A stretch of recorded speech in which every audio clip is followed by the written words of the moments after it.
There exists a form of revenge so subtle, so complete, that it leaves no trace of conflict, destroying without a single word ever being spoken. What kind of force could possibly have that power? Carl Jung understood this psychological phenomenon more deeply than anyone.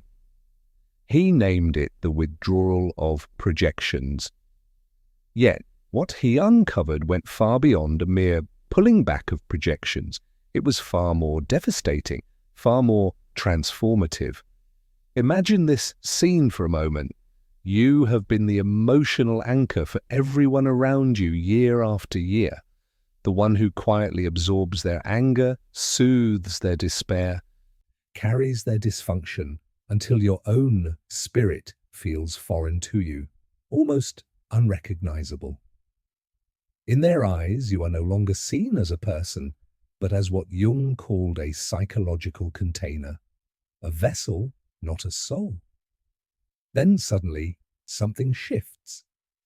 There is no dramatic outburst, no heated confrontation, only a quiet, unshakable certainty.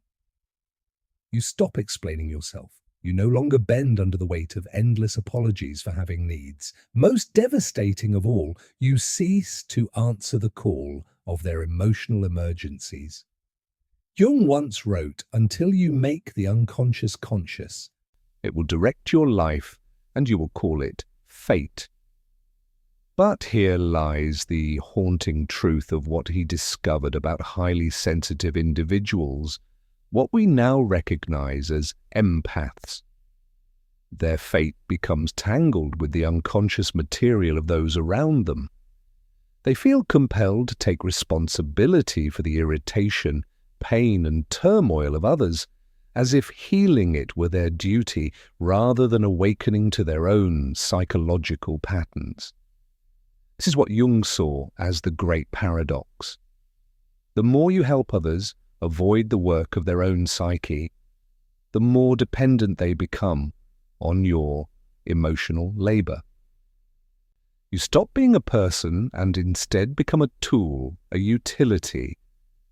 Jung observed that these bonds rest on an invisible contract of codependence.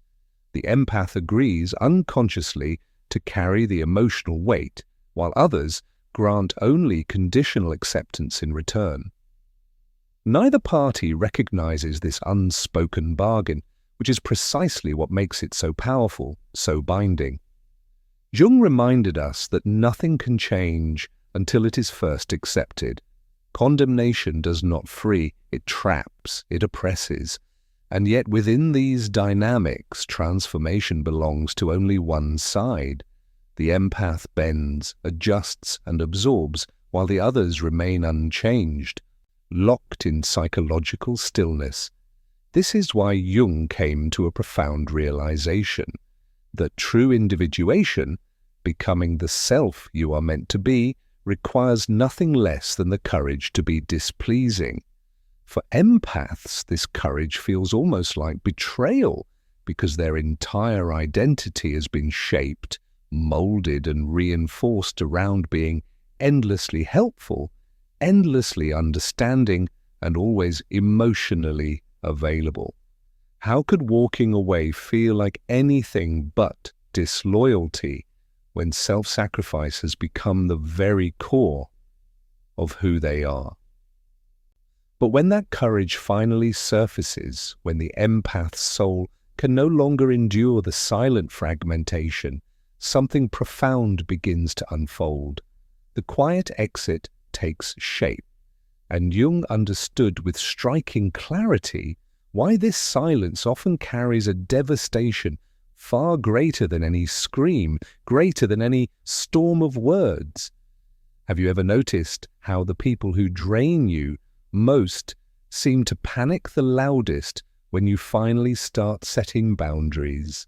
That is no accident, it is not coincidence, it is psychology in its rawest form. Your withdrawal forces them into confrontation with a truth they have worked so hard to avoid. They were never truly loving you, they were using you. Jung identified distinct psychological stages that unfold when empaths begin reclaiming their long forfeited autonomy. These stages reveal why the quiet exit becomes such a profound disruption to the emotional balance of others. They are what I call the 5 stages of empathic individuation. Understanding these stages is like holding a map to the hidden landscape of the empath's journey. Stage 1, the moment of psychological clarity. It seldom arrives with fireworks or dramatic revelations. More often, it is sparked by a seemingly small incident, an offhand remark, a dismissive gesture that suddenly illuminates the entire dynamic. In that moment, you see it clearly. Your presence has been reduced to a function, not cherished as the essence of a person.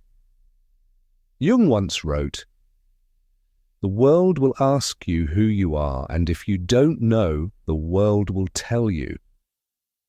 This awakening strikes like a shock because it reveals the painful truth of how much of yourself you have sacrificed for the comfort of others. Slowly, you begin to recognize how your kindness has been read as weakness, your empathy mistaken for constant availability, and your silence quietly interpreted as consent. Most shocking of all is the realization that many of the people closest to you never truly knew who you were beneath the role you played as their emotional support system. Jung described this recognition as the essential first step toward psychological independence. It is the moment when excuses for others' behavior fall apart, and you begin questioning why you have accepted so little in return for giving so much. If you have ever had that piercing flash of clarity in a relationship, where the truth suddenly stood before you in its entirety, you know this stage intimately. It is not gentle. It is not easy. This recognition involves what Jung termed shadow integration, the difficult but necessary acceptance that by failing to establish boundaries, you have been a participant in your own exploitation, and so comes stage 2, the great reorientation. Once recognition takes hold, empaths experience what Jung described as a fundamental shift in the flow of psychic energy. For the first time, their inner resources begin to move inward instead of being poured endlessly outward. This is not depression, this is not withdrawal. Rather, it is the conscious redirection of life force. You stop automatically saying yes to every request. You pause before absorbing the storm of others' emotions. You begin the slow but steady act of turning toward yourself, and this is where the journey of individuation deepens. Most importantly, you begin asking questions you may never have dared to ask before. What do I actually want? What do I truly need? Who am I when I am not endlessly taking care of everyone else? Jung once wrote, "I am not what happened to me, I am what I choose to become." For empaths, however, this process feels unsettling, even selfish, because they have been conditioned for so long to believe that their worth exists only in their usefulness to others. During this stage, you enter what Jung described as the discomfort of authenticity. Being real, being unmasked, feels strangely foreign after years of wearing the faces others needed you to wear. You begin with small steps, setting tiny boundaries, saying no to minor requests, taking moments for yourself without explanation or apology. Yet beneath these simple actions lies Jung's crucial insight. Every boundary you set is not merely personal, it is also deeply therapeutic for others. By refusing to continually enable their emotional avoidance, you push them toward the necessity of developing their own coping strategies. And this is where we reach stage 3, the vacuum effect. And it is here that Jung's observations become vital to understanding why the quiet exit cuts so deeply. When empaths stop over-functioning in relationships, a void emerges. I call this the vacuum effect. The space once filled with your emotional labor suddenly becomes glaring, impossible to ignore. You no longer initiate every conversation. You resist the urge to smooth over every conflict. You are no longer available for the endless emotional maintenance you once provided without question. Most devastating of all, you stop justifying your behavior or seeking approval for your choices. Jung called this shift the withdrawal of participation mystique, no longer unconsciously merging with the psychological states of others. Instead of absorbing their emotions, you begin to observe them. Instead of rushing to fix their problems, you quietly witness the consequences of their choices. The psychological impact on others is both immediate and profound. They suddenly feel the weight of just how much they depended on your ability to regulate their emotions, to diffuse their conflicts, to provide endless accommodation. What once seemed natural, even expected, was in fact sustained by your invisible, unacknowledged labor. And if you have ever gone completely silent with someone who took you for granted, you already know how silence can speak louder than words ever could. Jung understood that this silence is not punishment, it is protection. You are not trying to hurt others. You are finally refusing to keep hurting yourself. Yet to those who grew accustomed to your availability, your absence feels like abandonment because they never learned how to meet their own emotional needs. And this brings us to stage 4, psychological accountability. Jung observed that when empaths withdraw their emotional support, it forces others into a difficult confrontation. They must face the uncomfortable truth that their relationship was never built on genuine connection, but on quiet exploitation, on the one-sided expectation that you would always carry the weight.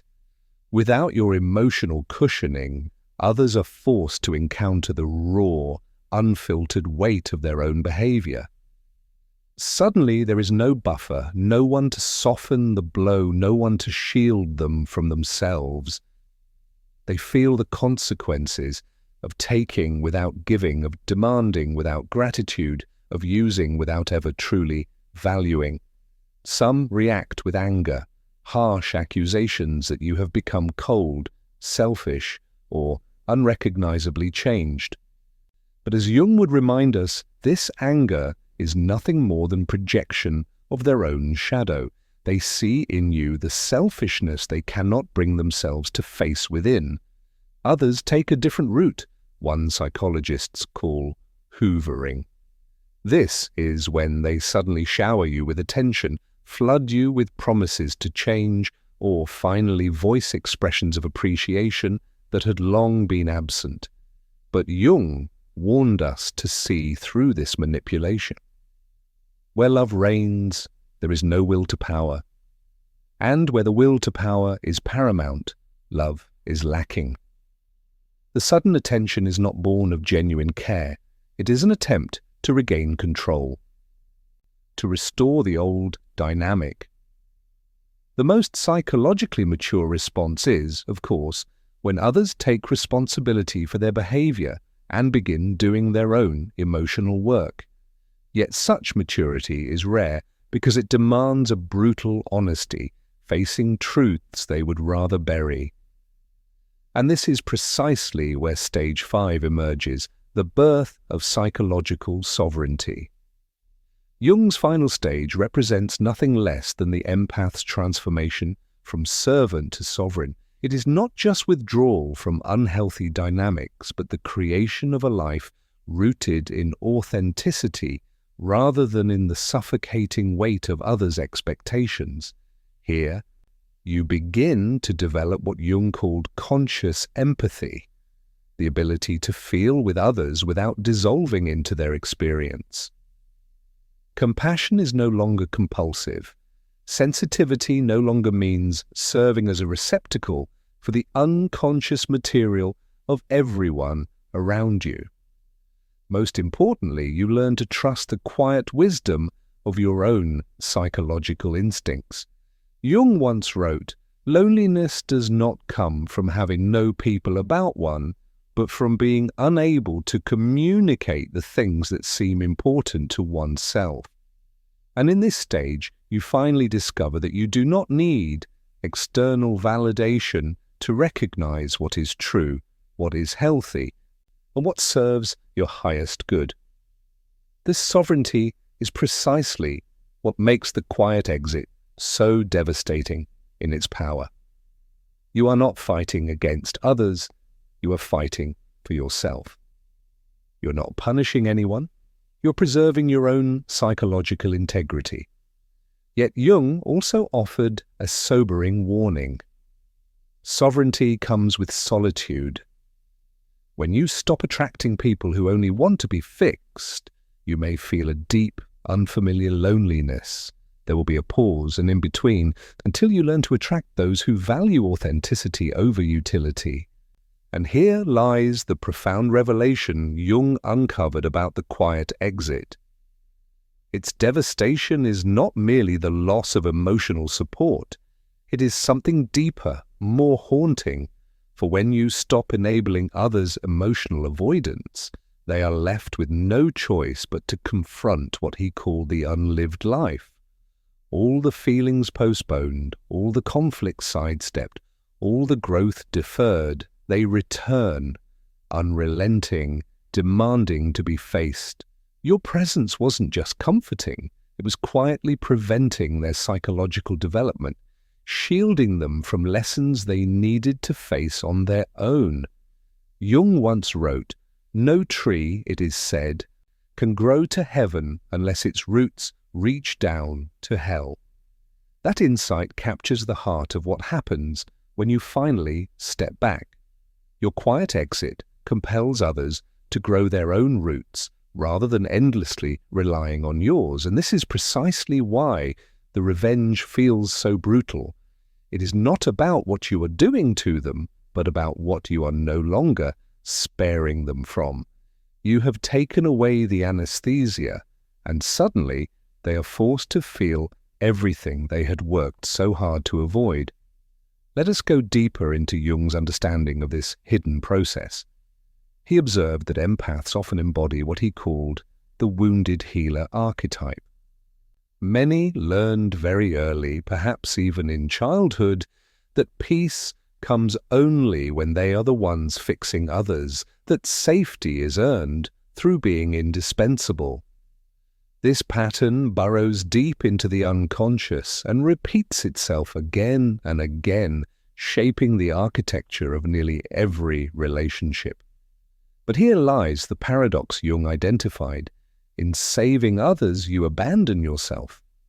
In healing others, you turn away from your own wounds. And yet the soul, your true self, that indwelling spark of authenticity, will not remain silent forever. It begins to rebel, first in faint whispers, then in restless dreams, and finally in experiences that feel like breakdowns, but in truth are profound breakthroughs. You may find yourself weeping without clear reason. You may suddenly feel suffocated in spaces that once seemed comfortable and familiar. You may begin to utter no without apology, without the need to explain. This is not weakness, it is the birth song of wholeness. You are being summoned back to yourself. Jung understood this return as a movement of the soul itself, like tectonic plates shifting beneath the surface of your psyche.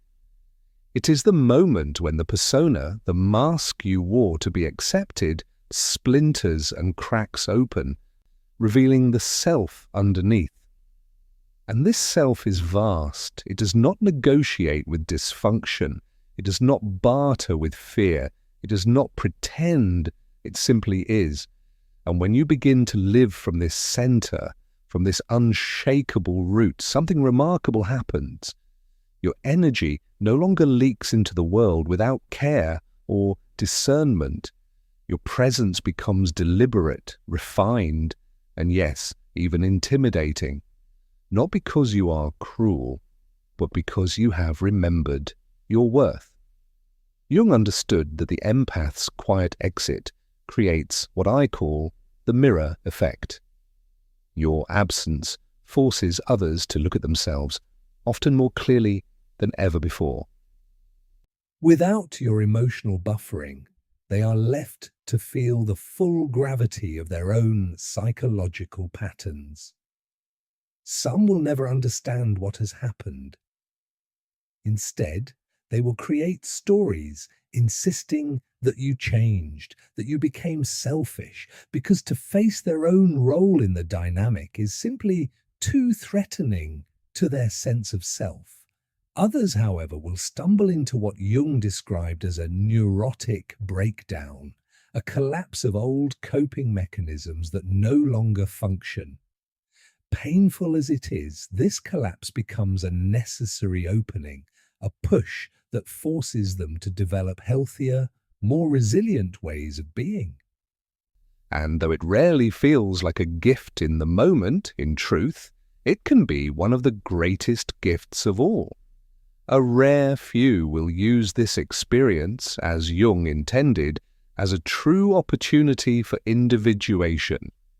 They will recognize, perhaps with shock, that their dependence on your emotional labor was quietly blocking their own psychological growth. Jung observed that such mirror moments, when someone finally sees themselves reflected without distortion, often act as the catalyst for real transformation.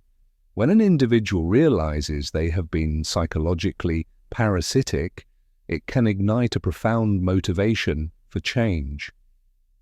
Not a change designed to win you back, not a desperate attempt to restore the old dynamic, but a change born out of the desire to finally become whole within themselves. Jung believed that empaths serve a vital evolutionary function in human consciousness. For when sensitive souls stop enabling unconscious patterns and instead begin to model conscious living, it sparks what I call the empathic awakening. Every time you choose authenticity over approval, you quietly grant permission for others to do the same. Every time you draw a boundary, you demonstrate that self-respect is not only possible, but necessary. And every time you refuse to carry someone else's emotional weight, you force them to strengthen their own emotional muscles. Jung once wrote, "The individual has always had to struggle not to be overwhelmed by the tribe." Your quiet exit is exactly this struggle, an act of asserting individual consciousness over the pull of collective unconsciousness. And this is why your sensitivity, so often mistaken as fragility, is not your weakness at all. Properly directed, it becomes your greatest strength. The quiet exit was never about punishing others. It was always about protecting yourself long enough to become who you truly are. Think of it this way. In a healthy relationship, both people grow. In a codependent relationship, one person shrinks so the other can remain static. Your exit disrupts this imbalance, cracks the pattern, and creates the necessary space for authentic growth on both sides. The people who are meant to remain in your life will respect those boundaries, honor your depth, and meet you with a reciprocity rooted in authenticity. Those who cannot, those who resist, will reveal themselves clearly through how they respond to your newfound sovereignty. Jung insisted on addressing what few dare to acknowledge, the shadow of the empath. For every light casts a shadow, and within every empath dwells a voice that whispers, "If I can feel their pain, perhaps I can finally earn their love. This is a dangerous illusion, an alchemy that turns compassion into currency, leading you to betray yourself again and again in the hope of avoiding loneliness. But Jung was clear, this shadow must be faced. You must confront the part of you addicted to being needed, the part that mistakes validation for intimacy, the part that fears deep down that without constant service you are nothing. Such confrontation will not be comfortable. It will sting. It will unravel illusions. But it is essential, because if you do not meet your shadow, you will continue to unconsciously recreate the same draining dynamics. You will leave one taker only to attract another, because the unconscious always seeks completion. It repeats until resolved. Again and again, the pattern returns like an echo until you choose to face it directly. So you must resolve it. You must draw the boundary, not only with others, but also within yourself. You must make the inner declaration. I will no longer offer my soul in exchange for scraps of affection. You must be willing to feel the emptiness, to sit with it without rushing to fill it with someone else's chaos. Only in this raw stillness does true transformation begin. Jung described this passage as the nigredo, the blackening, the dark night of the soul. It is the phase where all structures dissolve, where the old identity crumbles into ash, and the new has not yet taken form. It is terrifying, it is unavoidable, and most importantly, it is necessary. In your quiet exit, you have stepped into this very phase. You are no longer who you once were, but you are not yet who you are becoming. You are molten, unstable, reshaping, becoming sacred fire. Those who once benefited from your old form will sense the change and they will panic. They will try to lure you back with guilt, with sharp accusations, with sudden bursts of affection. They will say, "You've changed." And you must reply, "Yes, thank God."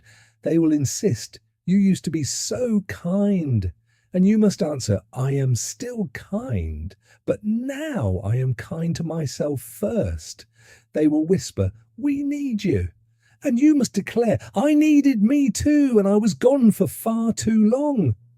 This isn't cruelty, it is clarity. And clarity, to those still living inside illusion, will always feel like betrayal.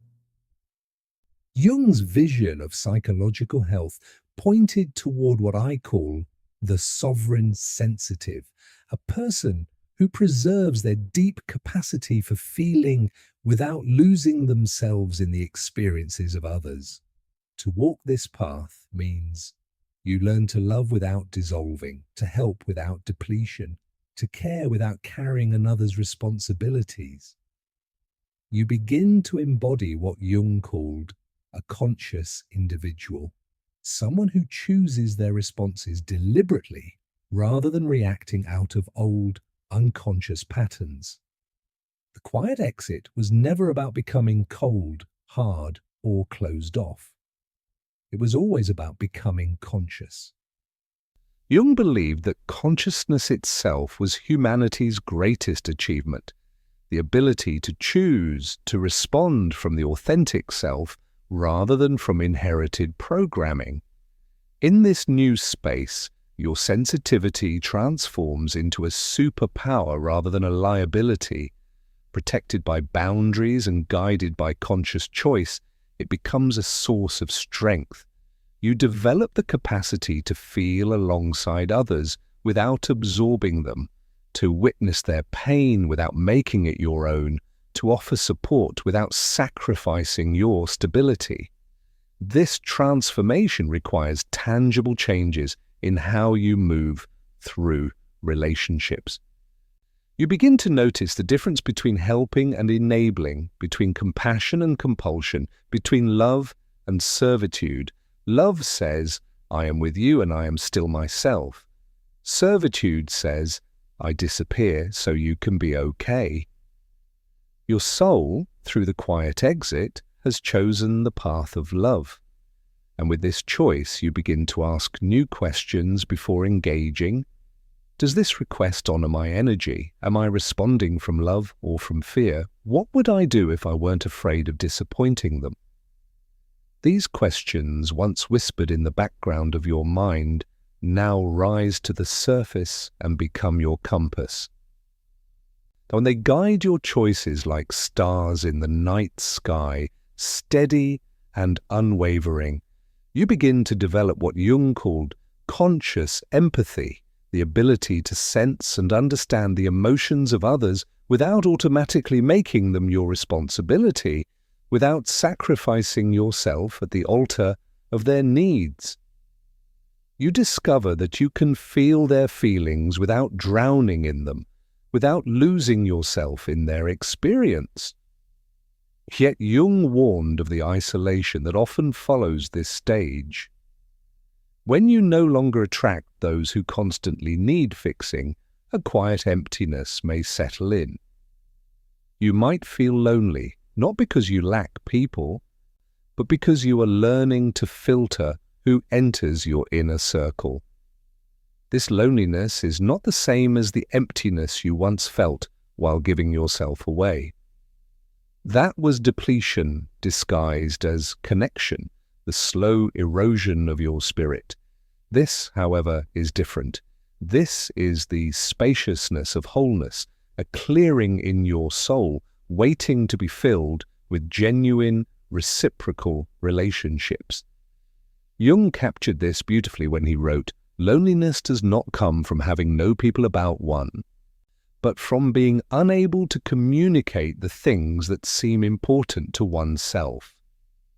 And that is exactly what you are learning, to communicate what truly matters, to reveal not the mask, but the authentic self beneath it. As you become more sovereign, your energy shifts in ways that are subtle yet undeniable. Your very frequency begins to change. You become almost unrecognizable to those who once read you like a manual for their own emotional regulation. They can no longer locate the guilt in your eyes. They can no longer trigger the savior in your soul. And when their old tricks no longer work, they begin to panic, not out of cruelty, but out of dependence. For so long, they never learn to walk without leaning on you. But this energetic shift does more than unsettle the past. It also opens the door to something new. It draws towards you people who see you, people who honor you, people who do not need you to shrink so they can feel secure. At first, these relationships feel strange, almost foreign. You may even resist them. After all, for so long, love was synonymous with effort, with struggle, with sacrifice. Now suddenly, it feels like ease, and your nervous system, conditioned to expect danger, may want to run, but pause, stay, breathe. Let your body learn the language of peace. This is part of Jung's individuation process. It isn't only about leaving behind unhealthy dynamics. It's equally about creating new, healthy ones. You stop waiting for invitations to tables where you are not valued, and instead, you begin to build your own. Now, this means surrounding yourself with people who appreciate your depth rather than exploit it, who celebrate your boundaries rather than challenge them, who recognize your sensitivity as the gift it has always been, instead of twisting it into a weakness to be manipulated. Slowly, you begin to trust your instincts about people more deeply than ever before. That gut feeling that stirs when someone's energy doesn't align with their words. That sense of expansion around certain people, and the unmistakable contraction around others. Jung called this psychological instinct, your psyche's natural compass, your inner ability to detect what truly serves your highest good and what quietly erodes it. Jung's final insight about the empath's journey is nothing short of profound. Your withdrawal is not the end of your story, as many might assume. In truth, it is the beginning of your becoming, the point where endings quietly transform into beginnings. The quiet exit, rather than a closing chapter, clears the path for authentic connections to finally emerge. When you stop enabling others' emotional avoidance and instead begin modeling conscious living, you offer the world its highest gift. Not your compliance, not your sacrifice, but your living example of what it means to stand fully in your own truth. Jung once wrote, "The first half of life is devoted to forming a healthy ego. The second half is going inward and letting go of it." Your quiet exit represents precisely this transition, the shift from ego-driven people-pleasing to soul-centered living. You are no longer defined by the endless needs of others, but by the unshakable ground of your own truth. You are no longer propelled by the desperate hunger to be chosen because you have already chosen yourself. And you are no longer haunted by the fear of being too much or not enough because you have learned, finally, to be exactly who you are without apology, without disguise. This sovereignty is not selfishness, though to those still trapped in illusion it may look that way. It is sacred. It is the reclamation of your birthright. And when you live from this authentic center, something extraordinary happens. You inspire others to do the same. Your wholeness gives them permission to begin seeking wholeness within themselves. Jung believed that highly sensitive individuals serve an evolutionary function in human consciousness, acting as catalysts for collective growth.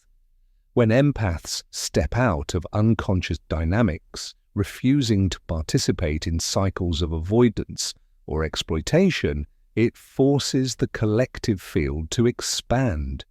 Every single time you choose authenticity over approval, you create a ripple that shows others what is possible.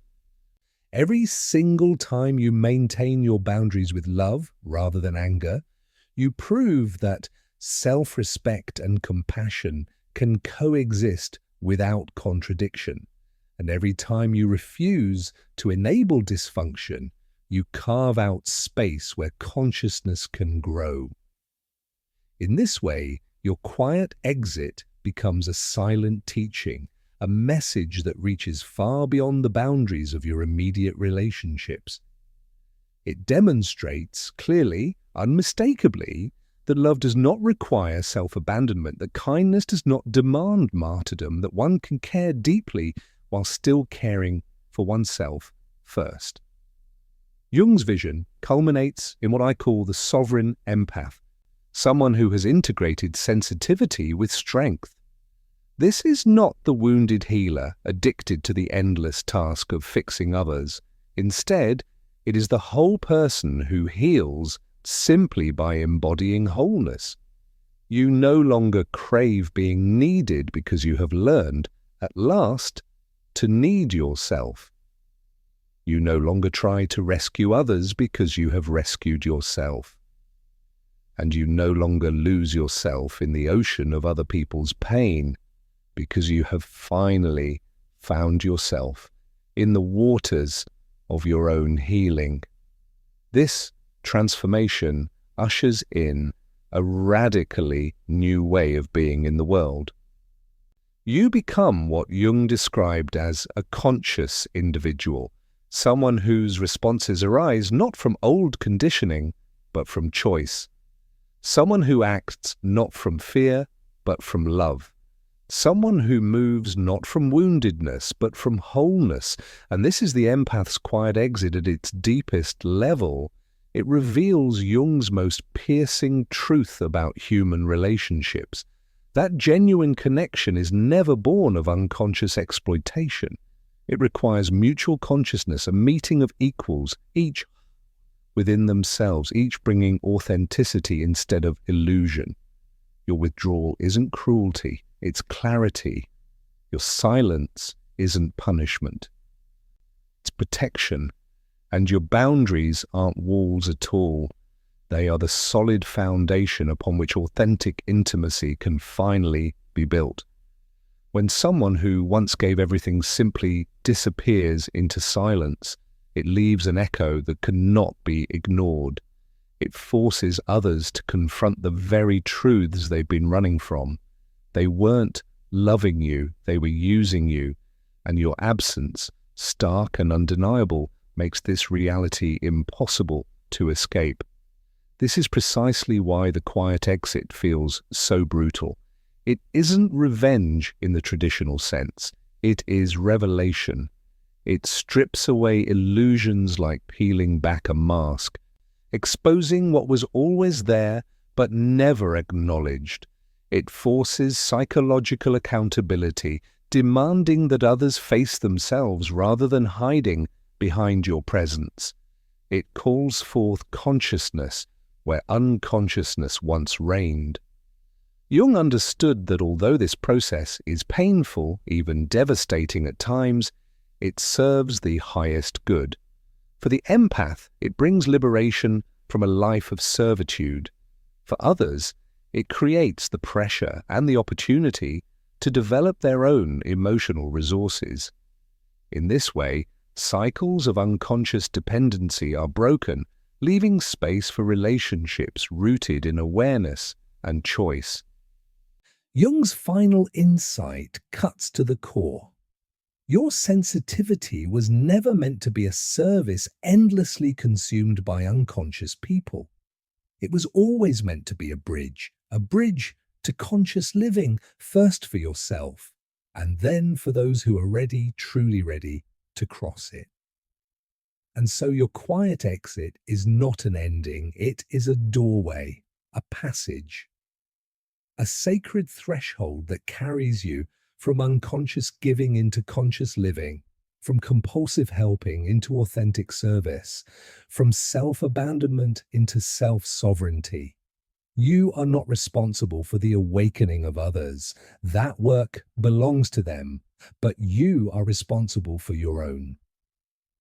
And when you choose to live from this awakened state, you become something extraordinary, a lighthouse in the storm of unconsciousness.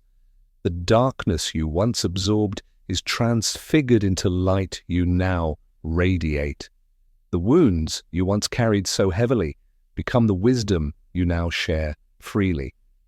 The boundaries you once feared to set transform into the purest expression of love you now embody. Jung wrote, "I am not what happened to me. I am what I choose to become."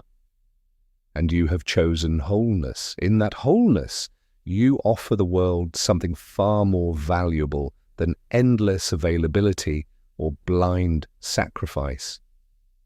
You offer the possibility of genuine relationship, one based on mutual respect, reciprocal care, and conscious love. This is why your quiet exit feels like the darkest revenge, because it illuminates everything that once hid safely in shadow. It reveals the truth that consciousness is always threatening to unconsciousness, that wholeness will always challenge fragmentation, and that authentic love will always expose counterfeit connection. Your silence speaks louder than any words could ever manage. Your absence teaches lessons your presence never could, and your peace disrupts their chaos in the most startling, yet most beautiful way. And so, you do not walk away, you walk toward your authentic self, toward conscious relationship, toward the life you were always meant to live. The empath has become the sovereign, and because of that, the world will never, ever be the same. If this resonates with your journey, if you've chosen peace over people-pleasing, if you've discovered the profound power of the quiet exit, then share your story in the comments. Your transformation is not just personal, it gives others silent permission to transform as well. And if you long to explore more about navigating a world that so often misunderstands sensitive souls, Subscribe for deeper insights into Jung's extraordinary understanding of the human psyche and the lifelong path toward conscious living. Remember this: your sensitivity is not your weakness. It becomes your greatest strength when properly protected. Your quiet exit isn't cruel, it is conscious. Your peace isn't selfish, it is sacred. Thank you for daring to walk this path of awakening. See you in the next dimension of consciousness, where clarity replaces illusion and sovereignty replaces sacrifice. Jung understood something extraordinary, that the empath's journey mirrors the ancient alchemical process of transmutation. What begins as base metal, the unconscious absorption of other people's emotional storms, must, through fire, be refined into gold, conscious sovereignty over one's own psychological landscape. This alchemical transformation unfolds in distinct, recognizable phases that Jung observed again and again throughout decades of clinical work. The first phase, what the alchemists called the nigredo or blackening, represents the death of the false self. For empaths, this is the painful recognition that their entire identity has been constructed not around authenticity, but around usefulness to others. Picture yourself in this moment of dissolution. Everything you once believed about love, service, and worthiness begins to collapse into ash.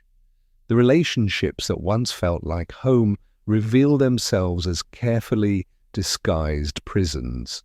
The very people who claim to need you show their true faces when you are no longer available to absorb their endless emotional chaos. This dissolution feels like death because it is a kind of death, the death of the persona. Jung described the persona as the mask we wear to navigate social expectations. For empaths, this mask has been so convincing, so perfectly crafted to meet the needs of others, that removing it feels like peeling off their very skin. Jung wrote, "The privilege of a lifetime is to become who you truly are," but he also warned that such becoming requires immense courage, the courage to let the self you thought you were die completely, with no guarantee of what will emerge. The empath must be willing to sit in the ashes of their former identity, resisting the desperate urge to rebuild something familiar just to avoid the terror of emptiness. Throughout human history, the archetype of the wounded healer has appeared again and again in myth and legend.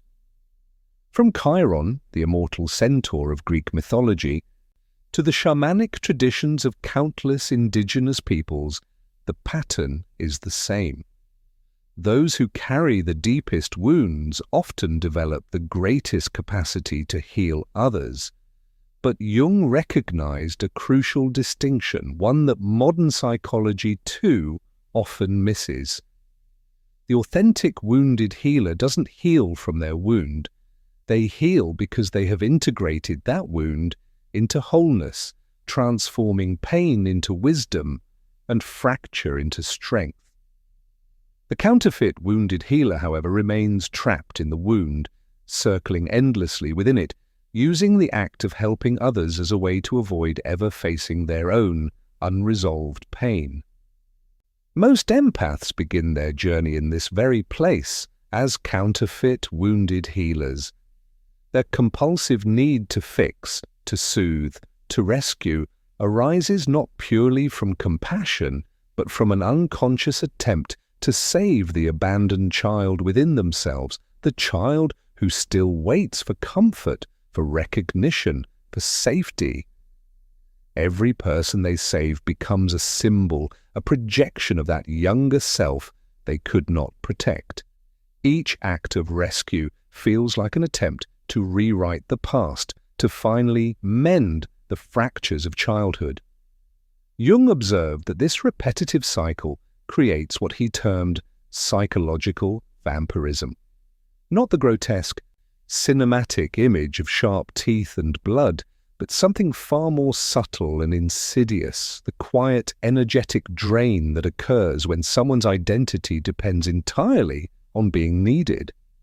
The empath becomes addicted to this fleeting sense of purpose, a temporary high that comes with rescuing others, while the deeper wounds, their own wounds, remain unaddressed, buried beneath layers of distraction. The quiet exit represents the turning point, the sacred moment when the empath chooses authentic healing over artificial purpose. They withdraw, not out of indifference, not because they have suddenly stopped caring, but because at last they care enough about themselves to stop using the chaos of others as a shield against their own inner work. Isn't it a paradox that true compassion for others begins with compassion for the self? Modern neuroscience has since confirmed many of Jung's groundbreaking insights about highly sensitive individuals. Research demonstrates that empaths possess more active mirror neuron systems, which makes them naturally tuned in to the emotions of others. Quite literally, their brains light up differently when they witness another person in distress. This neurological gift can feel like a superpower, but without boundaries, easily becomes a curse.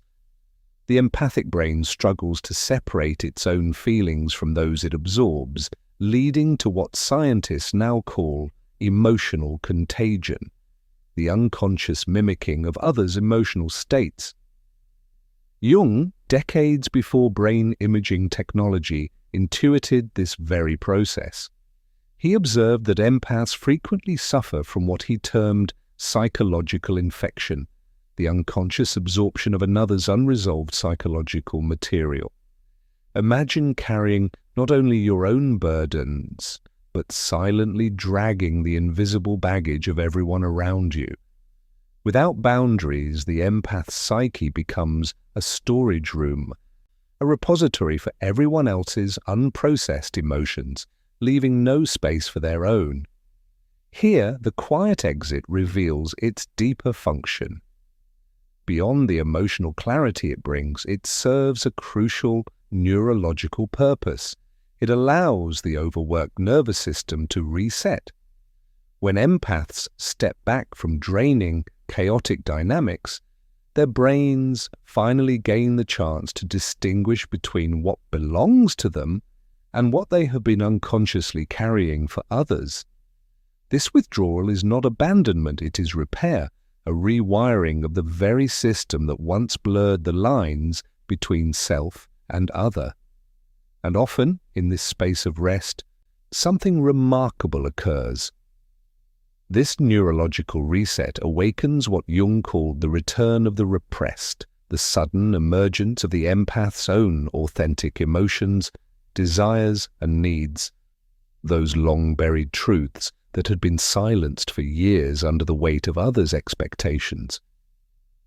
What was once hidden now rises to the surface, demanding recognition. Many empaths are shocked to discover just how angry, sad, or frustrated they actually are once they stop carrying everyone else's emotional burdens. For years, they believed those heavy waves belonged only to others, but when the noise of borrowed emotions fades, their own voice rises from within. It can be startling, even disorienting, like hearing an echo that has been waiting patiently in the dark. Yet this is not weakness. It is the long-suppressed truth finally demanding its place. Jung's concept of the collective shadow, the dark, disowned aspects of human nature that societies refuse to acknowledge, helps explain why empaths often feel so overwhelmed by the suffering of the world.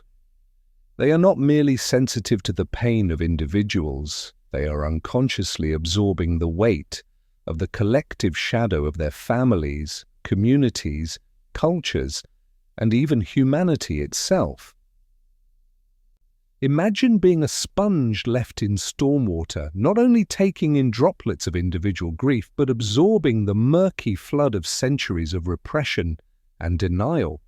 This absorption serves an important function for the collective, but at a great cost to the individual empath. Jung noted that such people often become what he called scapegoats, those who carry the psychological burdens others refuse to face.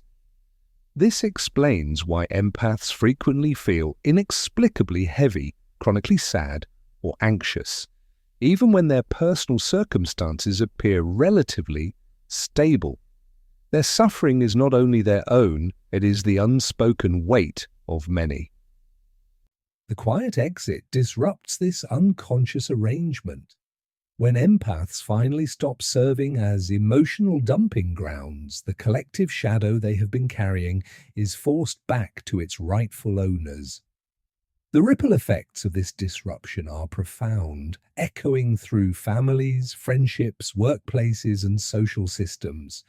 Others are suddenly required to face the emotional material they had long projected onto the empath. And while this shift can feel jarring or even confrontational, Jung believed it was necessary for the health of the collective psyche. He once wrote, "The world hangs on a thin thread." That thread is the psyche of man. When empaths reclaim their psychological sovereignty, they compel others to develop their own resilience rather than leaning endlessly on sensitive souls to absorb what they cannot face. Isn't it remarkable how one person's decision to step back can create such powerful waves of transformation? Still, many empaths struggle deeply with boundaries precisely because they have been taught, sometimes by culture, sometimes by spiritual doctrine, that growth requires endless selflessness. But Jung understood something radically different. That true spirituality requires individuation, the integration of all aspects of the self, including the parts that say no, set limits, choose self-care without guilt. In this light, the empath's quiet exit is not withdrawal, but a spiritual practice. It is the radical, almost revolutionary act of honoring one's own divine nature rather than sacrificing it on the altar of others' comfort. Jung observed that many spiritual traditions had been twisted by martyrdom complexes, teaching that self-destruction equates to holiness and that exhaustion equals enlightenment. But authentic spiritual development, he argued, requires what he called conscious selfishness. This does not mean arrogance or disregard for others. It means the wisdom to know that you cannot pour from an empty cup, that loving others authentically requires loving yourself first, and that true service to the world begins with refusing to betray your own soul. Thus, the empath who learns to set boundaries with love rather than guilt is not failing, but rising into what Jung considered the highest form of spiritual discipline, living from the self, the integrated, authentic personality, rather than from the ego, the mask of people-pleasing. And in this way, the quiet exit becomes not just a personal choice, but a sacred act of alignment. Recent research in psychology and neuroscience reveals the profound physical toll of chronic people-pleasing. Empaths who consistently suppress their own needs in order to accommodate the demands of others often develop what researchers now identify as the fawn response, a trauma response characterized by automatic submission, conflict avoidance, and habitual self-abandonment. Over time, this pattern doesn't just affect the mind, it etches itself into the body in measurable ways, leaving behind a traceable imprint of stress and suppression. Elevated cortisol levels, compromised immune function, chronic fatigue, digestive issues, and heightened susceptibility to anxiety and depression are common results. The empath's body, quite literally, keeps score of every moment they've betrayed themselves for someone else's comfort. Jung intuited this intimate mind-body connection long before it was formally proven by science. He observed that psychological fragmentation, the splitting off of one's authentic self in order to meet others' expectations, inevitably manifests as physical symptoms. The body, he noted, never lies about the soul's true condition. Can you ignore the quiet signals your body sends, or do you finally listen when it starts to scream? The quiet exit often triggers what Jung described as the body's rebellion, a sudden, almost shocking awareness of just how much tension, fatigue, and illness have been caused by years of self-abandonment. Many empaths describe this moment as if a veil has been lifted, headaches ease, breath deepens, and muscles long, clenched in silence, begin to soften. After establishing firm but loving boundaries with draining relationships, they report feeling physically lighter, more energetic, and even healthier. The body confirms what the soul has always known: self-respect heals. Yet one of the most challenging aspects of the empath's transformation is not just physical, but relational. Learning to communicate authentically without collapsing back into old patterns of over-explanation or endless self-justification. Jung emphasized that true consciousness requires what he called an economy of expression, saying precisely what needs to be said, no more and no less. For empaths accustomed to wrapping every boundary in long apologies or softening every no with elaborate qualifications, this economy can feel almost brutal at first.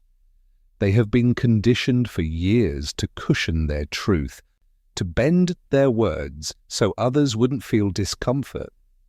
But Jung understood that this verbal padding weakens the message and creates openings for manipulation.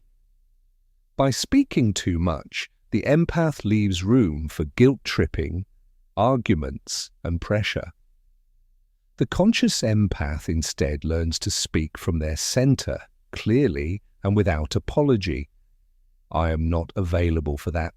That doesn't work for me. I need space to process this. These simple statements are complete in themselves, needing no justification. This shift in communication often provokes intense reactions from others, precisely because clarity leaves no foothold for control. The empath is no longer offering hooks for manipulation or emotional bargaining. They are simply stating their reality. And, as Jung wrote extensively, this is the beginning of what he called the loneliness of the conscious individual. When empaths begin living authentically, many discover that they no longer fit into their old social circles. The people who once flocked to them for endless validation or emotional labor drift away when that supply is no longer available. Yet this loneliness is different from the emptiness of people-pleasing relationships. It is not depletion disguised as connection. It is the open, quiet space of integrity, an emptiness that can be filled only with truth. It's the fertile solitude that precedes authentic connection. Jung observed that most people fear this solitude so intensely that they would rather cling to counterfeit relationships than risk the temporary isolation that genuine transformation demands. How many times have you seen someone remain in a hollow bond simply because the silence of being alone seemed unbearable? This is the fear that keeps many trapped, but consciousness attracts consciousness. As empaths learn to live from their authentic center, a quiet but undeniable shift begins to take place. They start to attract people who can meet them in that same authenticity. These new relationships arrive like fresh air after years of suffocation, startlingly different, almost disorienting at first. They are based on mutual respect rather than codependence, on appreciation rather than need, on conscious choice rather than compulsion. And slowly the empath discovers something life-changing, that being truly seen and valued for who they are feels entirely different from being merely needed for what they can provide. This distinction becomes the foundation for all future relationships, a new standard that cannot be unseen once recognized. Jung's ultimate vision for human psychological development was what he called the individuated person, someone who had integrated all aspects of their personality into a coherent whole. For empaths, this integration gives rise to what can be called the sovereign empath. Such a person maintains their deep capacity for feeling while staying firmly rooted in their own truth. They are no longer swayed like fragile branches in every passing emotional storm. Instead, they stand like a grounded tree, able to witness suffering without absorbing it, to offer support without depleting themselves, to love with intensity, yet without losing their center. They've learned the subtle but crucial difference between empathy, feeling with, and emotional enmeshment, taking on. And in that distinction, their sensitivity transforms into a superpower rather than a vulnerability, because it is protected by conscious boundaries. Of course, this integration does not happen overnight. It demands consistent practice, ongoing self-awareness, and above all, the courage to disappoint others in service of authenticity. Yet the result is profound. The empath finally becomes the person they were always meant to be, rather than the function others needed them to play in a world that quietly profits from their unseen labor. Choosing yourself in such a world becomes nothing less than a revolutionary act. Every boundary you set challenges systems that depend on your silence and your sacrifice. Every no you speak disrupts patterns that have long required your compliance. Every single moment you choose authenticity over approval, you are participating in what Jung called the transformation of consciousness. Your quiet exit, then, is not merely an act of personal healing. It is also an act of subtle social activism. You are refusing to participate in unconscious dynamics that keep everyone stuck. You are modeling what it looks like to live from wholeness rather than woundedness. You are proving in real time that love does not demand martyrdom, that service does not require self-destruction, and that caring for others begins only when you dare to care for yourself. This is precisely why your transformation feels so threatening to some people, because it exposes the very illusions they depend on. You're not just changing your behavior, you're challenging the entire system of relationships that depended on your unconsciousness, shaking the very foundations of the dynamics that once kept you confined. In choosing a new way of being, you're not only liberating yourself, but also sending a message, loud and clear, that there is another path. You're showing others that they, too, could choose authenticity over approval, boundaries over burnout, sovereignty over servitude, and that possibility that anyone at any time can choose wholeness over fragmentation is perhaps the most profound gift you offer the world. To further delve into Jung's shadow work, empaths must recognize that the shadow is not merely a repository of negative traits. It also contains immense, untapped potential waiting to be acknowledged. For instance, The empath's repressed assertiveness, often labeled selfishness when expressed by others, can become a source of resilience and inner authority when brought into balance. What if the very qualities you once feared in yourself turned out to be the keys to your strength? This process requires courage, for it involves confronting uncomfortable truths. It may begin with reflective practices, simple but powerful journaling prompts like, "What do I envy in others and why?" Or "Which behaviors in my loved ones trigger me most deeply? And what do they reveal about parts of myself I have disowned?" By shining light into these hidden corners, empaths prevent the shadow from leaking out in more destructive forms, such as passive-aggressive remarks, sudden irritability, or unexplained emotional outbursts. Jung warned that ignored shadows do not disappear. They grow stronger, projecting themselves onto the outer world and attracting similar unresolved energies. Thus, shadow integration is not a single dramatic event, but rather an ongoing dialogue with oneself. It fosters greater self-acceptance and reduces the unconscious compulsion to absorb the shadows of others as a substitute for one's own neglected part. Expanding on the role of creativity, Jung himself often turned to mandala drawing as a way of restoring inner balance during turbulent times. Empaths too can adopt similar practices, using creativity as an alchemical vessel, transforming raw, chaotic emotions into structured, meaningful expressions. Whether through painting abstract representations of absorbed energies, writing poetry that gives voice to inner conflicts, or composing music that embodies the dissonance of emotional contagion, each act becomes a ritual of release. Modern research in expressive arts therapy strongly supports this approach.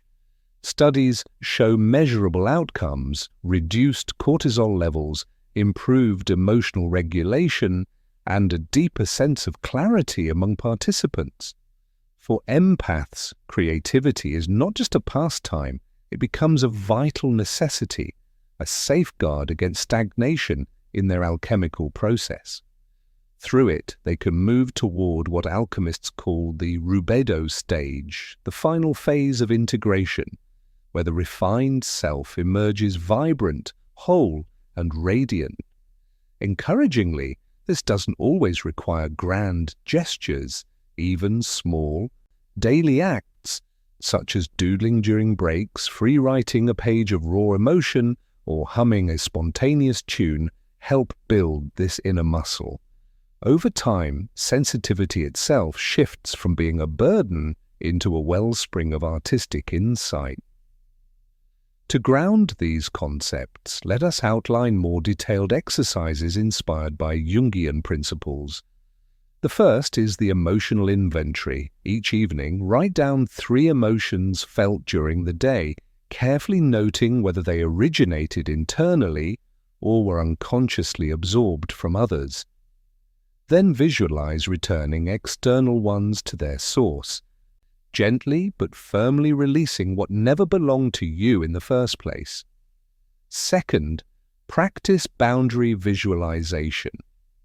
Imagine a radiant protective sphere surrounding your energy field, shimmering with strength, yet permeable only to positive exchanges. Use this image before entering social interactions or stressful environments. Third, try archetypal meditation. Contemplate the timeless archetype of the wounded healer, asking yourself, how does it appear in my life, and what lessons has it been whispering all along? Fourth, keep a repressed desire journal. Write honestly about what you've suppressed, perhaps a passion pushed aside for the sake of others, and commit to taking one small, tangible step toward it each week. Fifth, engage in what could be called a mirror neuron reset. After exposure to another's distress, Move your body. Walk, stretch, dance, so your nervous system can recalibrate, distinguishing your energy from what you absorbed. Sixth, reflect on the collective shadow. When waves of global anxiety strike, journal about the societal issues that trigger you, carefully separating what is personal from what belongs to the collective field. Seventh, affirm your sovereignty daily. Repeat phrases such as, "I am whole in myself," or "My energy is my own," to anchor the integrated self. These tools, when practiced consistently, bridge the gap between theory and daily life, ensuring that transformation is not just a concept, but a living reality that endures even amid everyday challenges. Inevitably, empaths will encounter relapses, moments when old habits resurface. It may happen at family gatherings during crises, or in high-stress settings where the automatic fawn response takes over before awareness has a chance to intervene. Jung viewed such regressions not as failures but as natural parts of the psyche's compensatory mechanism, spotlights on unresolved areas. Instead of meeting these moments with harsh self-criticism, he urged approaching them with genuine curiosity. Ask yourself, what unmet need is this pattern trying to fulfill? What deeper wound is still calling for attention? Professional support, such as Jungian therapy, can be invaluable during these times, providing objective guidance to uncover hidden complexes. With time and persistence, setbacks grow less frequent and less intense as the sovereign foundation within continues to strengthen. Remember, transformation is not linear but cyclical, much like the alchemical stages Jung described.